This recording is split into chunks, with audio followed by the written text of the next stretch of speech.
The door to my cliffside villa opened with a soft whoosh of sea air, and there they stood, two figures I hadn't laid eyes on in 14 years. My daughter, Aisha, and her husband, Tariq.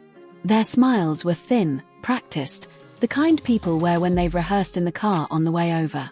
Behind me, the Arabian Sea stretched endless and indifferent, waves crashing against the black rocks far below like applause for someone else's drama. "Ma," Aisha said, voice barely above a whisper. We need to talk." I didn't move. I let the silence stretch until it became uncomfortable. Their eyes darted past me, taking in the teak floors imported from Kerala, the floor-to-ceiling glass walls framing the sunset, the minimalist furniture that cost more than their entire apartment back in the city.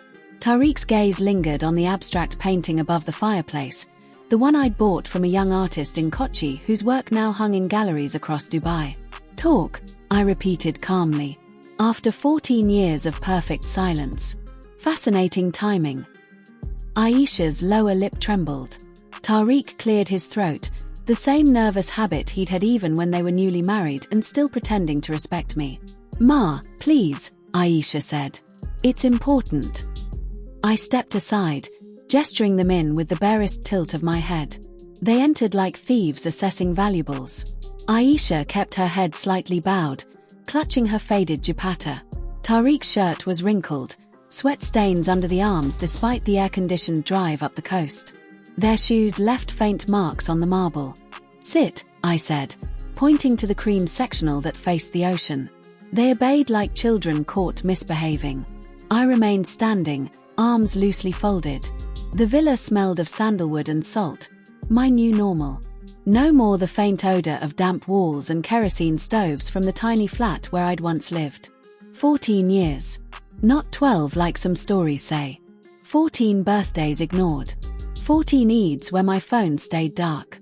14 Ramadans where I broke my fast alone with a date and water, staring at old photos of Aisha as a toddler, giggling in my lap while I fed her khichdi. They had erased me. Methodically. First the excuses, busy with work, kids, new house. Then the complete blackout. No calls on my birthday. No invitation when their first child was born. I learned about my grandson through a cousin's accidental mention on WhatsApp. A blurry photo someone forwarded. I saved it. I cried over it in the dark. Then I deleted the tears and kept going. For years I survived on my small catering business. Biryani, kebabs, sheer kurma, made in a rented kitchen, delivered on my old scooter through monsoon rains. My hands were scarred from hot oil, my back ached from hours standing. But every rupee felt honest. Every compliment from a customer felt like validation that I still mattered. Then, 11 months ago, everything changed. A phone call from a lawyer in Dubai. My estranged older brother, whom I'd barely spoken to in decades, had passed away. No wife, no children. He'd built a quiet fortune in real estate and investments. And for reasons written in a notarized letter he left behind, he named me sole heir. "Dear little sister," the letter read in his careful handwriting. I watched from afar. "I saw how they treated you after you lost your husband. I saw you raise Aisha alone, then watch her walk away when she found someone better. You never complained. You never begged. You simply endured. This is yours now. Not because you need it. Because you deserve it. Live the life they denied you." The inheritance was staggering. Enough to buy this villa outright, furnish it, and still have millions left in diversified accounts. I moved here 6 months ago. No fanfare. Just quiet. The sound of waves replaced the sound of silence in my old flat. And now they were here. Tariq spoke first, leaning forward with that salesman smile he'd perfected over the years. "Ma, we know we've been distant. Life got complicated. My business, import-export, took a hit after COVID. Then the new regulations. We lost contracts. The flat is under mortgage pressure. Aisha had to stop working because daycare costs more than her salary now. We're staying with my parents, but..." He trailed off, spreading his hands in a helpless gesture. Aisha's eyes filled. "The kids ask about Nani. They see their friends with grandparents who pick them up from school, bake with them. They ask why ours doesn't come. I don't know what to say anymore. I tilted my head. And what do you say? She swallowed. That Nani lives far away. That she's busy. Busy, I echoed. Yes, busy surviving after you decided I was no longer necessary. Tariq shifted. Ma, we never meant. Spare me the script. My voice was even. 14 years ago you told me, very clearly, that I was too involved. That I gave too much advice. That Aisha needed space to be a wife first, mother second, daughter last, if at all. Aisha flinched. She remembered. Of course she did. It had started small. After the wedding, Tariq began answering her phone when I called. She's resting. She's with the baby. She's out with friends. Then the calls stopped altogether. Invitations dried up. When I showed up once unannounced at their flat with homemade sheer kurma for Eid, Tariq opened the door halfway. Not a good time, Ma. We're expecting guests.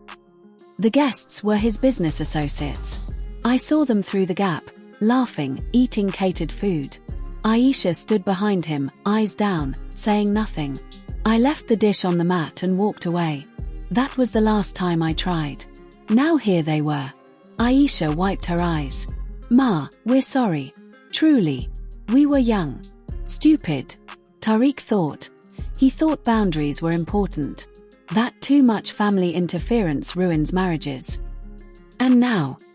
I asked. Now we're drowning, Tariq said bluntly. We need help. 50 lakhs. Just to clear the mortgage and restart. The kids. They deserve stability. You always said family comes first. I laughed softly. The sound surprised even me. Family comes first, I repeated. When did that philosophy apply to me? Aisha reached out. Tentative. Ma, please. We're not here only for money. We want to fix things. The children need their Nani. The children. The ultimate card. I walked to the glass wall, looking out at the horizon where sea met sky in a perfect, unbroken line. I have 3 grandchildren I've never held, I said quietly. I don't even know their voices. Their favorite colors. Whether they like mango or guava lassi. I bought gifts for years, small things, toys, clothes, kept them in a steel trunk under my bed. Every birthday, every Eid. Never sent. Never asked for. Tariq opened his mouth. I raised a hand. But I survived. I built something. Not just money. Dignity. Peace. Friendships with women who've walked the same road, abandoned by children who decided new families didn't need old ones. I turned back to them. 3 months ago a neighbor's daughter, who works in banking, mentioned my name in passing. Word spread. Suddenly old acquaintances remembered I existed. Including you. Aisha's face crumpled. We heard about Uncle's passing. We were going to reach out anyway. Save it. My voice sharpened for the first time. You reached out because you heard the villa. The cash purchase. The new life. Tariq's jaw tightened. Ma, we're desperate. The bank is threatening foreclosure next month. The children will be on the street. No, I corrected gently. They will be inconvenienced. Not destroyed. You made choices. Poor ones. Business risks. Lifestyle beyond means. Cutting off the one person who would have helped without question. Had you ever asked? Aisha sobbed openly now. I was wrong. Tariq convinced me you were controlling. That you judged our choices. I believed him because it was easier. But every time the kids asked for Nani, it hurt.